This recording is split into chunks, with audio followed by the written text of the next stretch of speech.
C'est une histoire à nul autre pareille.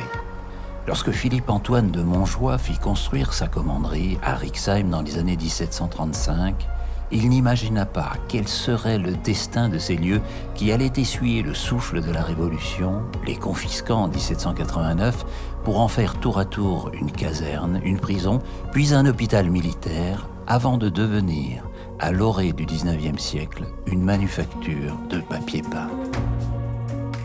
Curieux destin que celui de cet ensemble architectural unique en Haute-Alsace qui abrite aujourd'hui un magnifique hôtel de ville et salue par ailleurs dans l'une de ses ailes la mémoire d'une grande aventure industrielle qui naquit en ses murs, propulsant en quelques coups de tampon appliqués depuis une planche de bois sculptée le savoir-faire d'une ville jusqu'au cœur même des États-Unis.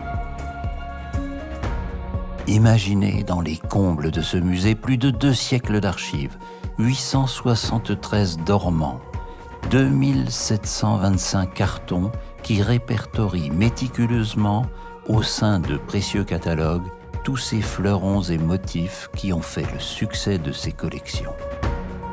Imaginez 8 panoramiques de pure merveille qui ont fait les heures de gloire de la manufacture. Autant d'invitations au voyage et de singuliers allers-retours dans le passé. Car ici, au travers de ces images, vous vous rendrez en Inde, en Égypte, au Brésil ou en Amérique du Nord pour prendre part à la guerre d'indépendance américaine, voire même y rencontrer un certain marquis de Lafayette.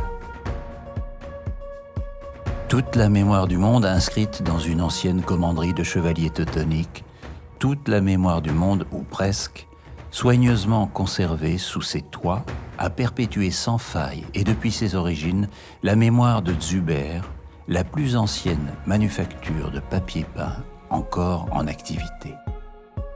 Ce trésor s'apprête à entreprendre une migration essentielle. Non pas à l'autre bout du monde, bien au contraire, il ira dans l'immeuble d'en face. Ceux qui ont soigneusement veillé à sa sauvegarde lui ont trouvé un nouvel écrin, plus feutré, plus digne de ce fond inestimable, loin de toute poussière et de toute variation de température qui pourrait en altérer la destinée, afin de mieux perpétuer, en quelque sorte, la mémoire d'un fabuleux et unique savoir-faire alsacien.